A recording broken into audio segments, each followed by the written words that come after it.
In America, we had many chances to make a dawah, and subhanAllah, there were so many converts while we were in Denver of people. Denver and Colorado, they have very open minds. The people there are not bigoted like the people in the South and have more of an open mind to religion.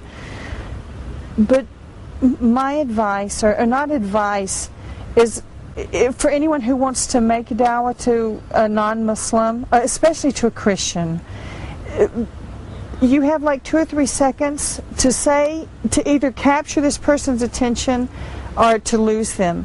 And the most important thing that you let a Christian know is, I believe in Jesus, I believe in the Immaculate Conception, I believe in the virgin birth, I believe Jesus ascended into heaven, and I believe Jesus is coming again. And when Christians think that a Muslim believes that, they go, oh, no, you don't, you believe in Jesus, you know. And when you tell them, we believe in more miracles of Jesus than you do as a Christian, you know, then their mind is opened more into studying about Islam and to studying the beauty of Islam. And my advice to any person who is in the path now looking to just enlighten themselves about Islam is to just have an open mind and do what I say. Ask God to show you the way to Jannah. You're not asking them to show you a religion. You're asking for a path, a way that could lead you to heaven. That's what we need. I mean, in actuality, we have one chance at life, one chance to win, and when we sit in front of God, we hope we get our book on the right side, inshallah. أمريكية أعرفت طريقها إلى الجنة. سناء اعتنقت الإسلام في صباها بعد أن كانت ديانتها مسيحية، لكنها كلما تعرفت إلى الإسلام كلما أدركت أنها كانت مسلمة بالفطرة منذ الصغر. Assalamu alaikum. My name is Sana Vaughn. I was born a Christian to a very devout Christian family. I was the only daughter, and subhanAllah, I look back in retrospect through my life, and I see even when I was a young child, I was still Muslim. I remember one story of me and my brother. I guess I must have been about 5 years old or 6 years old, and he was outside and he took a knife and he started cutting the tree, and I became just hysterical. I was like, that's God's tree, and God's going to be angry with you. And later in life, when I did become Muslim, I remember someone telling me about Laylatul Qadr. And if we could see the spirit of the trees, everything would be in sujood during this night. And it just confirmed to me that when I was a small child, how I was Muslim at that time. علمت ضيفتنا دائما بوجود إله، وتضرعت له أن يرشدها للطريق الحق، وأيقنت بثقة أنه لن يخذلها. We've always been devout Christians in the family, practicing Christianity. Every time the church was open, we were at the church. I mean, our mother raised us in the church. And being Southern Baptist people raise their children knowing the Bible, knowing about the religion, and practicing the religion. And that's how we were raised. Whenever I look back, we had, never missed church service unless there was just definitely illness in the family. And knowing that, that was our place in life and the rules in following our life. Whenever I was younger, I don't know that I always knew there was a God, and I always knew that one day we would be back in front of God. However that was, I don't really know that I questioned it. I always realized that there was a God. And we've had, I think that for me, my first steps, the first time I ever saw a Muslim Well, I had seen Muslims before, but I never thought about them. I had finished my bachelor's degree and had transferred to a different university to do my master's.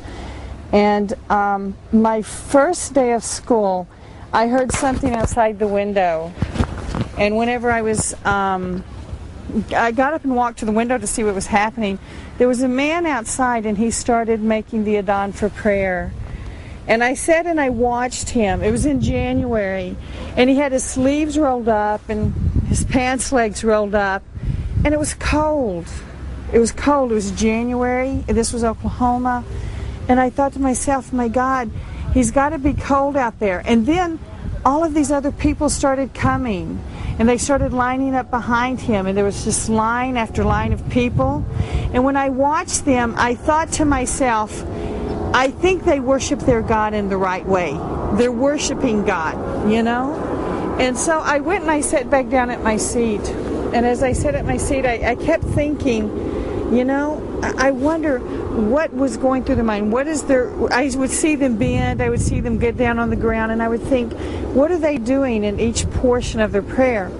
Well, one of these men came into my lab class, and I went and I walked up to him and I said, what were you doing out there? And he said, I was praying. And I said, well, who are you praying to? He said, I was praying to Allah.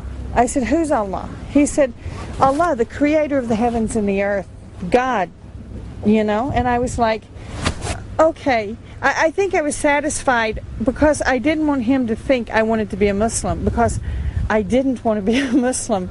When you think of where I came from and the Southern Baptist roots and the prejudice of the South, and I just knew it was something different. But anyway, I thanked him for his information. I just went and sat down. As soon as I finished class, I went to the library and I took a book on Islam. Well, I went home that evening and I read all evening about Islam, and I came back the next day and the book was sitting on my desk in the lab class, and he walked by and he said, what are you reading that book for? And I said, why? He said, if you're going to read a book on Islam, read a good book, one that's written by a Muslim, not written by John Smith, or read one by Muhammad Abdullah, or something that you know that would be an accurate information and without bias. And I said, yeah, okay. Anyway, the next day, he brought some books to my cubicle, and I read them. And I still didn't want to be Muslim. You know, I was still adamant, but I was still so curious about what Islam was. I had that hunger for it. So I kept reading, and I kept reading.